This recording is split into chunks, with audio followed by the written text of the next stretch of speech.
So, thank you for having me. As the International President of the Urantia Association, it has been a proud honor of mine to witness the rise of Urantia Europe. Europe has had a long and deep history of thoughtful and purposeful study of these Urantia papers, and the increased coordination of these continental programs is lifting Europe to its proper place as a center of education and culture for our Urantia community to help balance the influence of North America and Latin America. I believe this is a real tribute to our European leaders.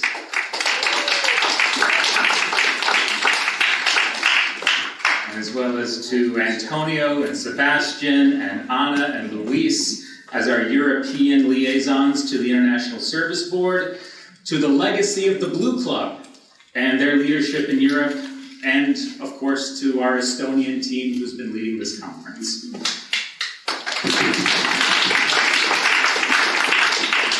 The world is waiting to see what will come next, Spain.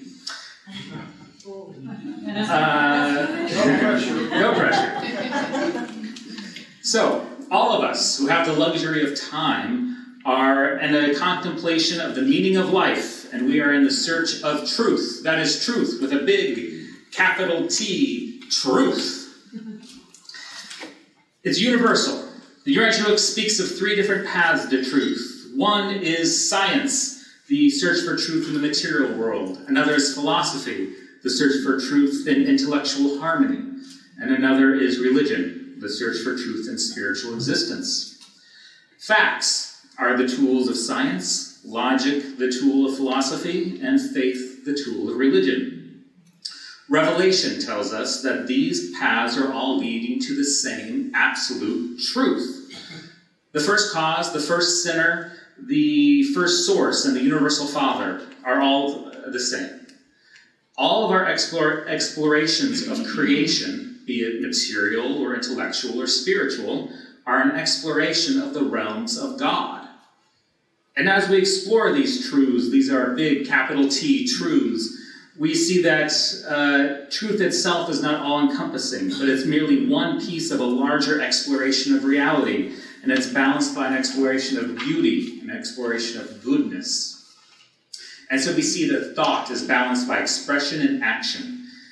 As we experience internal spiritual growth, we must also grow in our service to others, or else risk disruption of the equilibrium of our ascension. So what is this service?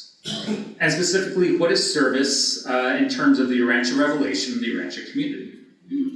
It's well known that life can tend to become routine. Those of us who have raised children know that days and weeks can get set by routine of caring for the kids. Even outside of that, there's a growing sense that modern civilization limits a person's life to a simple, repeating cycle. Wake up, go to work, go home, go to sleep. The Urantia book tells us a very simple truth. Belief fixates, faith liberates.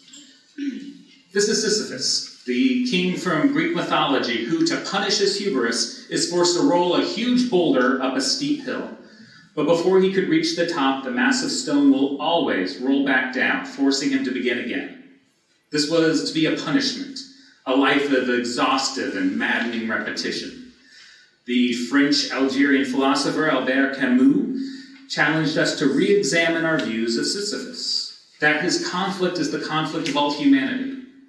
Instead of seeing a man driven mad by repetition, or of seeing a man who has turned off his humanity in order to avoid the pain of repetition, we should see Sisyphus with a giant smile on his face, fully engaged in the service of the moment. Now, Camus might hate this, but he is describing Sisyphus as a man of faith. He is not fixated on his torment. He is liberated from his punishment. The struggle of life is enough to fill a man's heart. In the early days of the Urantia community, we were challenged to address 6 basic tasks.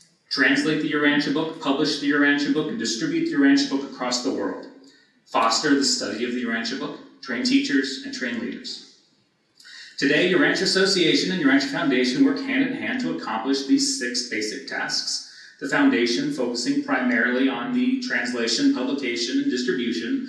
The association dedicated to the study, the training of teachers, and the training of leaders.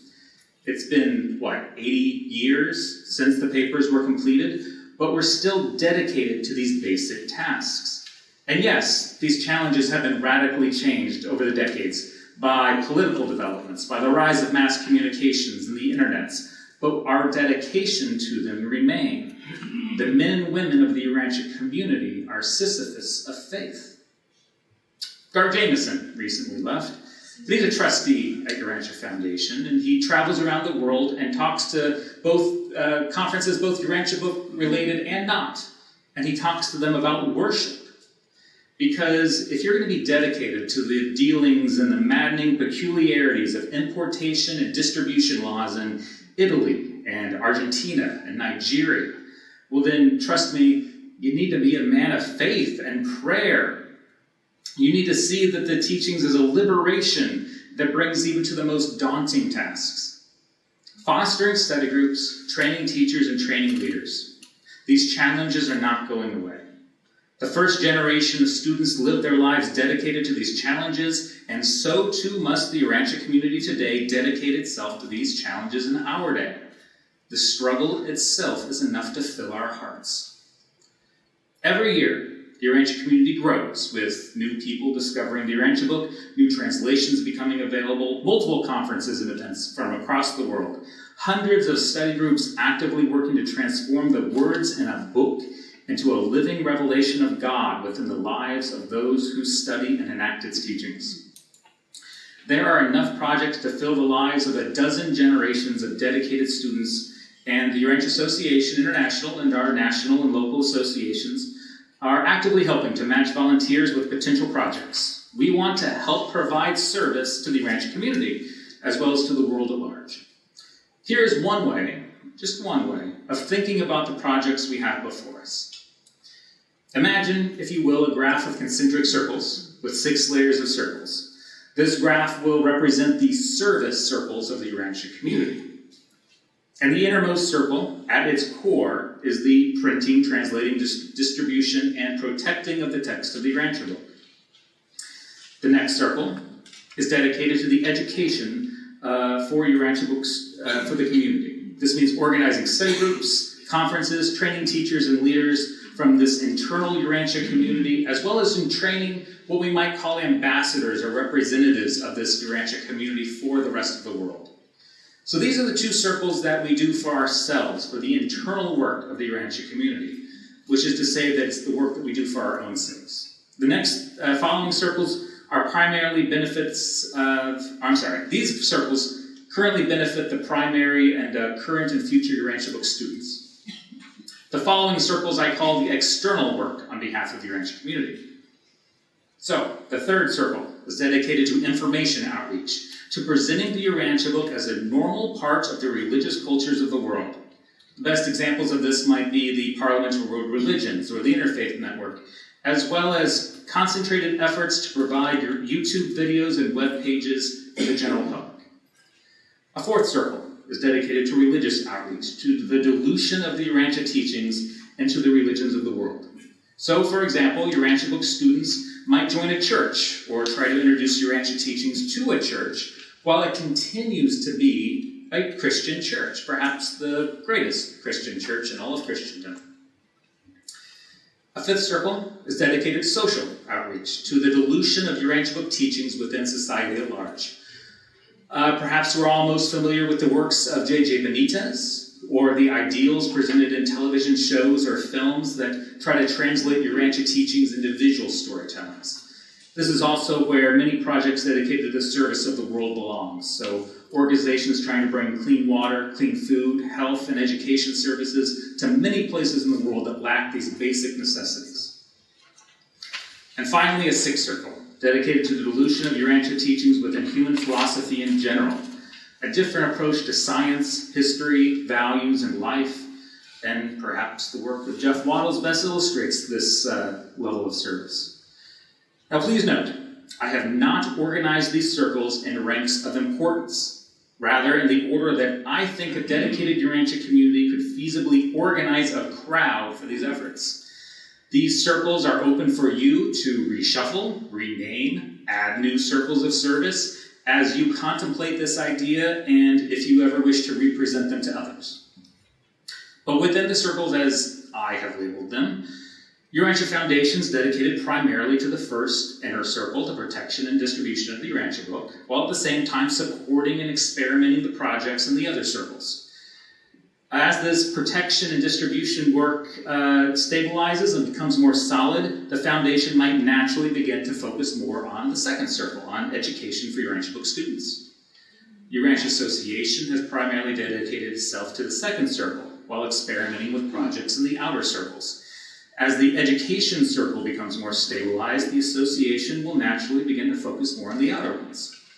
I think within a relatively short amount of time, say 15 or 20 years, the association and Urantia Europe could be turning more and more of its focus to help stabilize the work of information outreach and religious outreach and social outreach.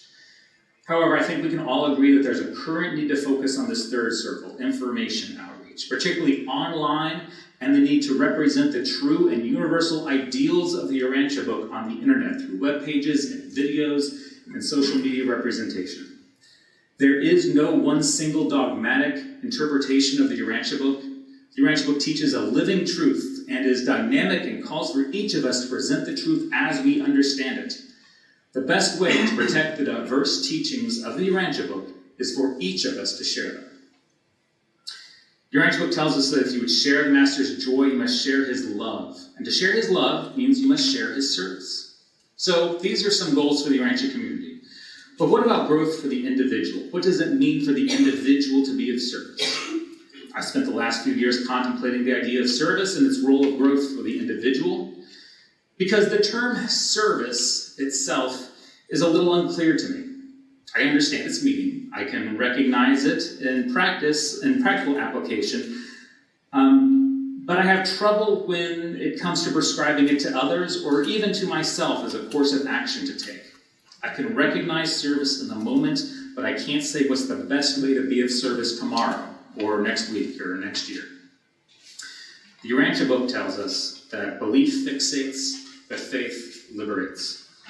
And that's where I find myself today in my examination of service. Service is an act of liberation. When free schools, world literacy, goes around and teaches a community to read, they are liberating them from the limitations of ignorance. Rob Bell is a preacher in the United States who I like, and there's one message in particular that sticks with me. He uses different words than I use. He comes from a different spiritual vocabulary. But what Bell suggests at one point is this: we all know that the destiny of our world is one day to enter light and life. Yes? This is our future, our social destiny. So what can we do to help? We can identify what the world will be like in that age and work to make our current world more like it, to drag the future into the present. So what will light and life be like? There are many aspects of light and life that I do not think I can currently contribute to, like one world government or control of the weather. Maybe these are areas that you are working on, but wonderful. I need something a little small. How about this? In light and life, everyone will have access to basic education. They will be liberated from the confines of ignorance. And we can work toward this today. This is a service that we can provide, and our brothers and sisters at free schools are actively working toward it. The United Nations tells us that the world population today is a little more than 7 billion, and it will continue to grow for the next 100 years or so until it tops out at 12 billion, before it levels off or even declines. What's the main factor in population stabilization? Education, particularly the education of women. As communities increase their value on education, the birth rate naturally stabilizes. Education is liberation, and bringing education to the world is a true service. A solitary messenger tells us that our adjusters are pleading with us to live our lives, live our material lives, in the light of our future spiritual careers. We can do this. We can drag the future into our present. I think so too. Thank you, Chris. We should say that some nice representatives from Free School are here in the room. Jerry and Saskia are here, and maybe others. I know there's probably hundreds of them out there, so there's flyers back there. Talk to them. Anyway, back to the written remarks that have been translated. There's lots of ways to think about service and bringing liberty to a planet such as ours. On a post-endemic world, we're not supposed to suffer from a lack of clean water, or clean food, or education, or medical care, or basic families. We can work to make things better. A post-magisterial sun world is supposed to be the age of flowering art and music and higher learning. You can help liberate our expressions of life from the bonds of these limited language words. But one path that I have chosen, and many of us in this room have chosen, is a dedication to the Urantia revelation itself, to the spread of the teachings of the book. There's a great contradiction in trying to spread the teachings of the Urantia book. If we try too hard, we have become fixated. We have gotten away from faith. We want the sharing of the book to be a sharing of liberation. But then who are we trying to liberate? There are those who are happy with their religious lives and secure in their relationships with God. And this has never been our strongest demographic for future Urantia book students. Those who are most interested in the teachings of the book are those who are unhappy with what other religious systems have to offer. But not just unhappy, actively unhappy. In English, we have the word disgruntled, which is the word that I like to use to describe those who are most likely to latch on to the Urantia teachings, those who are actively unhappy with the spiritual systems as they have known them so far, those who feel that they are being held captive by belief systems that does not serve them well, those who are crying out for spiritual liberation. The problem is that these people don't often wear shirts advertising that they are looking for a new revelation. So we need to actively engage people, just like Jesus trained his apostles to do. But how? There are innumerable ways to categorize a large population of people, including by education, or wealth, or age, or health, or religion. These divisions can be useful for organizational planning, but are less useful when we get down to the individual. That said, I propose the following division of the entire world's population. Furthermore, I believe that a Urantia organization should dedicate different outreach programs for each of these groups. First, are those who have never heard of the Urantia book nor been touched by one of its teachings. This is your basic group. They've probably heard a Urantia-like teaching in their life, but they've not yet had that aha moment where it becomes a statement of faith. There are those who've never heard of the Urantia book, but they have been touched by one of these teachings. And there are millions of people in the world who are grasping onto a Urantia-like teaching and are searching for a significance into what they've grasped. They might have heard Pope Francis say that all that is good, all that is true, all that is beautiful brings us to God. Because God is good, God is beautiful, and God is the truth. Or they might have heard Rob Bell say that there is a growing sense among a growing number of people that when it comes to God, we're at the end of one era and the start of another. An entire mode of understanding and talking about God is dying, and something new is being birthed. These ideas have taken root in their minds, and they're thinking about them, and they're praying about them, and they're searching for others who can help bring meaning to these truths. And we can help. We can be like Jesus and ask questions and help them vocalize these things that they believe already and own them as important truths in their lives. A third group is those who've heard about the Urantia book. Maybe it's their friend or their sister who reads this book that we love. Maybe they heard a podcast about it or saw something on the internet. I should say, these are the people who've heard about the Urantia book but for some reason have never read it. So what's this reason? Most likely it's because they've not had enough positive interactions with the Urantia book yet. People who work in sales say that it's a process to get to a sale, that it takes 3 positive interactions with the idea of making a purchase in order for someone to buy it. Your conversation with this person could be another opportunity to leave them with a positive interaction about the ideas of the Urantia book. There are those who've read a little of the Urantia book. There have been about 1 million Urantia books distributed and about 25,000 unique names on our databases. There seems to be a large number of people who've read some of the Urantia book but who've never contacted a Urantia organization. There are those who are active Urantia book students but not involved in the Urantia community. There is a group of unknown size who are active students in the Urantia book but who nonetheless do not engage in the Urantia community. A 2012 survey of Urantia book readers found that 65% of respondents have never attended a study group. And these were people who were active enough to and invested enough to respond to an internet survey. Finally, there's those who attend study groups. Study groups here is the open term, which means that they're minimally engaged in the Urantia community. Maybe it's a physical study group or an online group, or perhaps they're engaged in forums, or maybe they'll attend a yearly event but not weekly events. But we know who these people are. There are those who are active in the Urantia community. These are the ones who actually attend conferences and seminars. They might serve on an organized committee from time to time. They vote in elections and they let their opinions be known. There are the ultra-actives in the Urantia community, those who donate a significant amount of time to Urantia projects. They serve on councils and boards. They're willing to donate time each week for years at a time to the Urantia community. Finally, the hyperactive amongst us. Those who are organizational leaders and are dedicating part of nearly every day to the Urantia community for years at a time.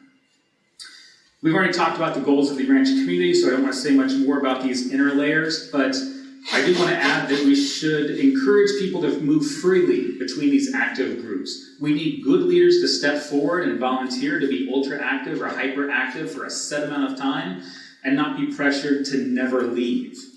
There will always be a small group of people who will never step down, who will trade project for project, and who will dedicate their lives to the promotion of the Urantia book. And we need these people. But a healthy community has shared leadership responsibilities and a mosaic of voices. It takes active dedication to maintain the rotation of leadership that our organizations rely upon. New voices and new ideas help keep us an enthusiastic, dynamic, and growing community. So please, contribute your voice and your ideas. But with these outer layers, those who are not yet part of the Urantia community, we want to go and speak with them about spiritual liberation. So how do these conversations go? Every faith discussion is different. There's no value in outlining a step-by-step checklist. The audience is different if we're in front of a small group or a large classroom or a single stranger or a couple of friends over dinner. I do, however, advocate that we can all have a starting point, some go-to phrases that help us get us into the proper mindset for discussing the Urantia book and its teachings with non-students. If we're to have a random conversation in a coffee shop, or to ingrain the Urantia teachings into non-religious scenarios, or to give a religious presentation that may or may not mention the Urantia book, we need to know who our audiences are and what our goals are for that group.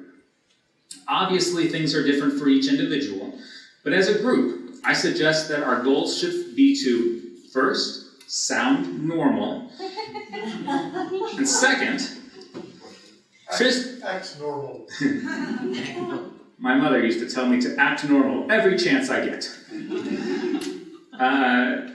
And second, to try to move them up just one level. If they've never been touched by Urantia teaching, then feed them an aha thought. If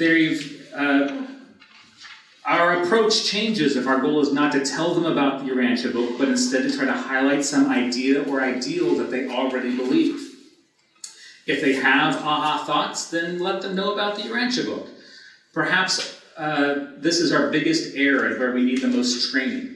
We meet someone with a great Urantia-like thought, and we mistakenly try to convert them all the way up to a full-fledged member of the community. We skip too many steps. Just as a good teaching might float over one person's head but become an aha thought for another, so too must the readers of the Urantia book, reading the Urantia book, be their own thought that they have for themselves, not an idea that we've hammered into their heads. And so you only get 7 seconds. That's how long you get to make a first impression. Can you master 7 seconds? If you can, then you might get another 30 seconds to keep talking. We have 7 seconds, though, only to try to provide a hook that'll grab their attention and leave them wanting more information. But at the same time, it must provide a complete story so that it sticks in the heads of the 99% of people who don't get hooked, but they can later recall that they heard the word Urantia once. If you're given another 3 minutes, can you talk for that long about the Urantia book without going overboard? What do you say? My advice is that if you're going to talk about the Urantia book, you should stop talking about the Urantia book. Instead, talk about a personal story that connects your core beliefs to real life. So, I'm a parent. I often go to parents' stories about faith and love and parents and children, but it's different for everybody. This is basic outreach training. It's the duty of each of us to be prepared for this. It's the duty of our social organizations to provide basic training for this. Training teachers, training leaders, fostering study of the Urantia book. Simple challenges that are made new for each generation of Urantia book students. We are bringing a living and dynamic expression of liberation to the peoples of the world. The old things, they are passing away. All things are being made new. Thank you, everybody. Amen.